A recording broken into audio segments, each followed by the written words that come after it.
Hello everyone. तो आज की क्लास का टॉपिक स्टार्ट करते हैं। क्लास का टॉपिक है कैन कीप। कैन कीप का यूज हम कैसे करते हैं, तो चलिए आज जानते हैं। आज की क्लास का टॉपिक यही है। कैन का मीनिंग होता है सकता है। आप सभी लोग जानते हैं कैन को हम सकता है के लिए यूज करते हैं, लेकिन कैन कीप का यूज हम तब करते हैं जब हम इस तरीके के सेंटेंस बोलते हैं कि इस काम को करते रह सकते हैं। हम लिखते रह सकते हैं, हम जाते रह सकते हैं, हम सोते रह सकते हैं, हम पढ़ते रह सकते हैं। इस तरीके के सेंटेंस जब हम बोलते हैं तो कैन कीप का यूज करते हैं। तो चलिए जानते हैं एग्जाम्पल के माध्यम से। कैन कीप, और देखिए कैन कीप जब किसी टेंस या मॉडल के साथ जुड़ जाता है तो उसका मीनिंग थोड़ा सा अलग हो जाता है। कैन कीप करते रह सकते हैं। कैन कीप के बाद हम वर्ब की फर्स्ट फॉर्म में आईएनजी को ऐड करते हैं। अब देखिए कुछ सेंटेंस बना लेते हैं। आप लिखते रह सकते हो, यू कैन कीप राइटिंग।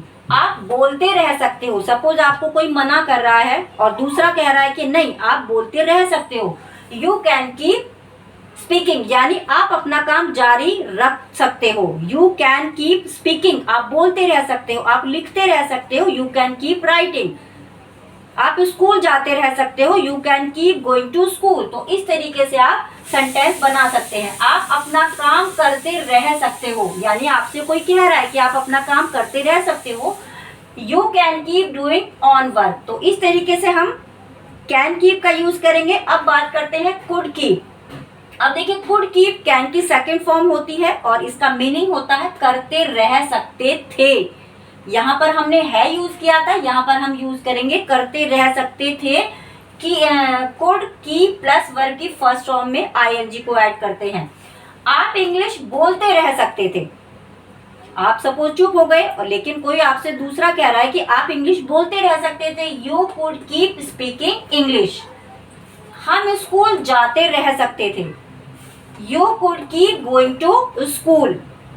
वह वहां जाती रह सकती थी, मैं वहां जाती रह सकती थी, I could keep going there. तो यहाँ पर हमने कुड का यूज किया है क्योंकि पास्ट के सेंटेंस जब हम बनाते हैं तो कुड का यूज करते हैं। सेम कंडीशन है जैसे कि कैन कीप यूज किया, उसी तरीके से कुड कीप प्लस वर्ब की फर्स्ट फॉर्म में आईएनजी को ऐड करके हम बनाते हैं करते रह सकते थे, यानी हम कोई भी काम कंटिन्यू करते रह सकते थे, जारी उसको रख सकते थे। अब जो नेक्स्ट टॉपिक है will be able to keep plus verb की फर्स्ट फॉर्म आईएनजी। इसका मीनिंग होता है करते रह सकेंगे। करते रह सकेंगे को हम कैसे बनाएंगे, वह इंग्लिश बोलती रह सकेगी। अब देखिए इसका यूज ज्यादा नहीं होता है, लेकिन आप इसको जब आपको जरूरत होगी तो आप इस तरीके के सेंटेंस भी बना सकते हैं। वह इंग्लिश बोलती रह सकेगी। अगर वह इंग्लिश सीख लेगी तो वह इंग्लिश बोलती रह सकेगी। She will be able to keep speaking English. हम उसे पढ़ाते रह सकेंगे। अगर वो हमारे पास रहेगी तो हम उसे पढ़ाते रह सकेंगे। We will be able to keep teaching her। इस तरीके से कैन कीप, कुड कीप और